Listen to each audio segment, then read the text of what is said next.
Hello viewers, नमस्कार। आप सभी का स्वागत है पाथ फाइंडर्स बाय अन अकेडमी पर। तो फ्रेंड्स, ईरान को एक बहुत ही बड़ा झटका लग रहा है बिकॉज उसके टॉप कमांडर अली शदमानी इसको एक एयर स्ट्राइक में इजरायली डिफेंस फोर्स ने मार गिराया है।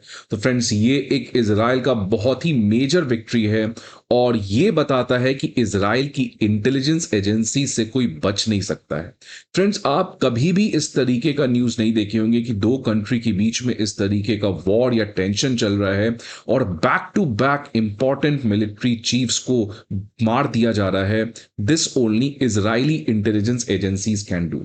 ऑल्दो इस वॉर में ईरान भी रिटेलिएट कर रहा है, इजराइल भी मार रहा है।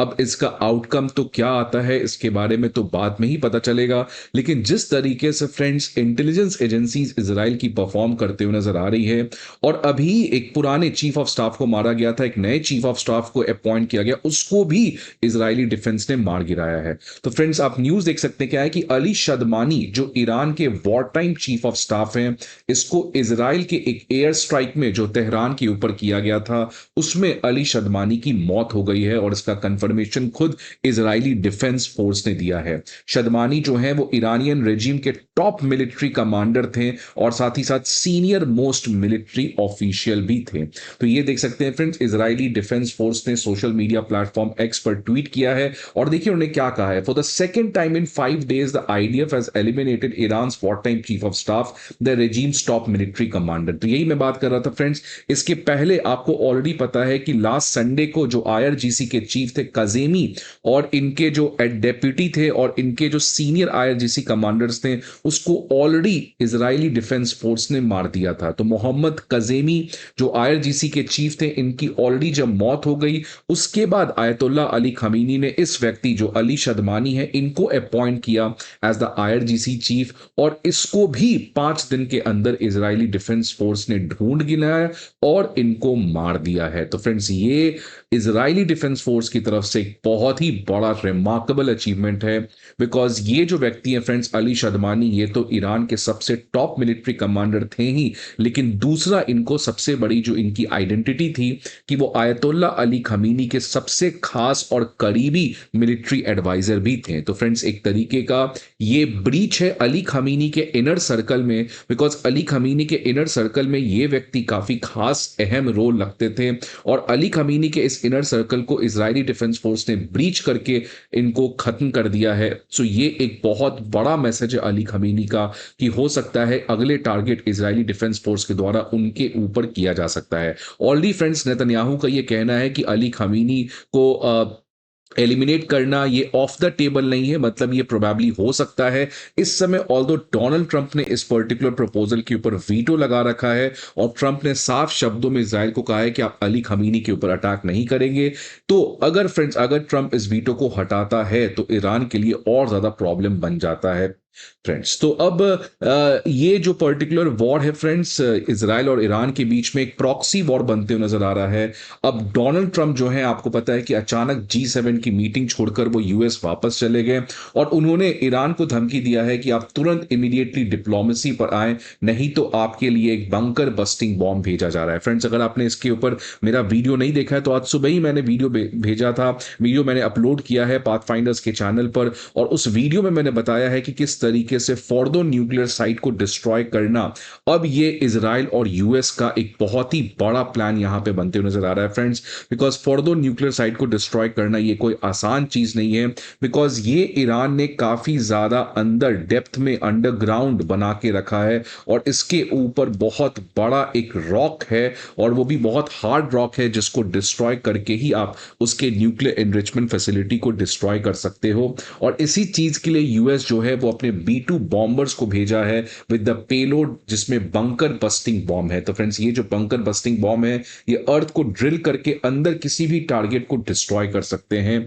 और ये लगभग 30,000 पाउंड का है जो केवल अभी तक वर्ल्ड में अमेरिका के पास इस तरीके का बॉम्ब है, इजराइल के पास भी इस तरीके का बॉम्ब नहीं है। तो फ्रेंड्स, अगर यूएस जो है वो इस तरीके से भेजता है तो ये ईरान के लिए जो ऑलरेडी आज काफी ज्यादा प्रॉब्लम में है ये परेशानी बढ़ सकती है। लेकिन फ्रेंड्स, फ्रेंड्स यहां पर जिस तरीके से चीजें चल रही हैं, ट्रंप ने कहा है तेहरान में सभी लोगों को एवैक्यूएट करने के लिए, क्योंकि इजराइल जो है वो बड़ा हमला कर सकता है। लेकिन इस यूएस का इजराइल के सपोर्ट में अब फ्रेंड्स एक कंट्री, रशिया तो हमें पता ही था, लेकिन एक और कंट्री जो डायरेक्टली यहां पे ईरान की मदद करते हुए नजर आ रहा है वो है चाइना। तो फ्रेंड्स देख सकते हैं जस्ट रिसेंटली आज ही सुबह एक खबर आ रही है कि जो चाइनीज कार्गो प्लेन है वो ईरान में एंटर कर गए हैं after turning of the tracking device. तो अपने ट्रैकिंग डिवाइस को चाइनीज कार्गो प्लेन्स ने ऑफ कर दिया, जिसकी वजह से वो रेडार पर नहीं आए और अब वो फाइनली लैंड कर चुके हैं। और खबर ये चल रही है सोशल मीडिया पे कि ये जो चाइनीज कार्गो प्लेन है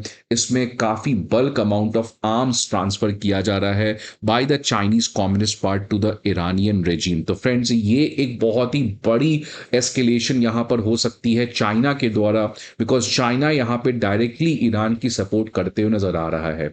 अब फ्रेंड्स ये बात तो कोई सरप्राइजिंग नहीं है, बिकॉज चाइना जैसे यूएस का सऊदी अरेबिया और इसराइल एक बहुत इंपॉर्टेंट पार्टनर है अपने फॉरेन पॉलिसी को इंप्लीमेंट करने के लिए मिडिल ईस्ट में, वैसे चाइना के लिए ईरान का डूबना ये बहुत ही बड़े क्राइसिस की बात है फ्रेंड्स, बिकॉज चाइना का मिडिल ईस्ट में जो प्रेजेंस है और मिडिल ईस्ट में जिस तरीके से चाइना का फॉरेन पॉलिसी को इंप्लीमेंट किया जाता है उसके लिए ईरान का वहां पर होना बहुत जरूरी है। और ये बात सभी को पता था कि अगर ईरान डूबेगा तो चाइना उसको कभी भी डूबने नहीं देगा, बिकॉज ईरान जो है वो चाइना का एक तरीके से फॉरेन पॉलिसी उस पूरे एरिया में इंप्लीमेंट करने का काम करता है। और इसीलिए चाइना जो है वो ईरान की जितना हो सकता है उतनी मदद करेगा।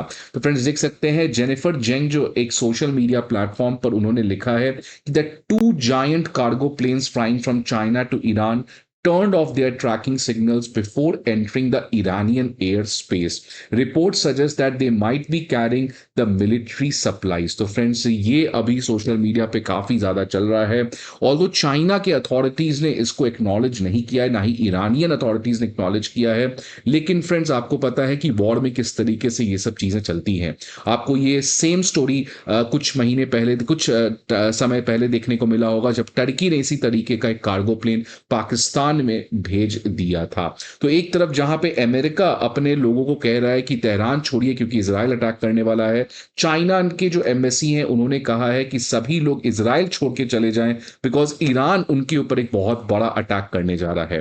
तो फ्रेंड्स देख सकते हैं ये दोनों वॉर गेम्स खेल रहे हैं, साइकोलॉजिकल गेम खेल रहे हैं। अमेरिका का ये कहना है कि इजराइल बहुत बड़ा अटैक करेगा तो एक तरीके से ईरान घबरा जाए। चाइना ये कह रहा है इसराइली को कि आप यहां से छोड़ के चले जाए बिकॉज ईरान एक बहुत बड़ा हमला करने वाला है। तो फ्रेंड्स ये अभी वॉर जो है वो एक प्रॉक्सी वॉर की तरफ बनते नजर आ रहा है और ये कैसे रुकेगा अब ये कोई गारंटी नहीं है, बिकॉज अब ये एक पर्सनल एम्बिशन की वॉर हो गई, एक ईगो क्लैश की वॉर हो गई है और एक तरीके का दोनों हेड ऑन हेड क्लैश करते नजर आ रहे हैं, कोई बैकफुट के मूड में यहां पर दिखते हुए नजर नहीं आ रहे हैं। तो फ्रेंड्स आपके क्या व्यूज हैं, ईरान और इजराइल को क्या करना चाहिए, please let me know in the comment box. I hope आपको ये वीडियो अच्छा लगे। See you again some another video, till then good bye, take care.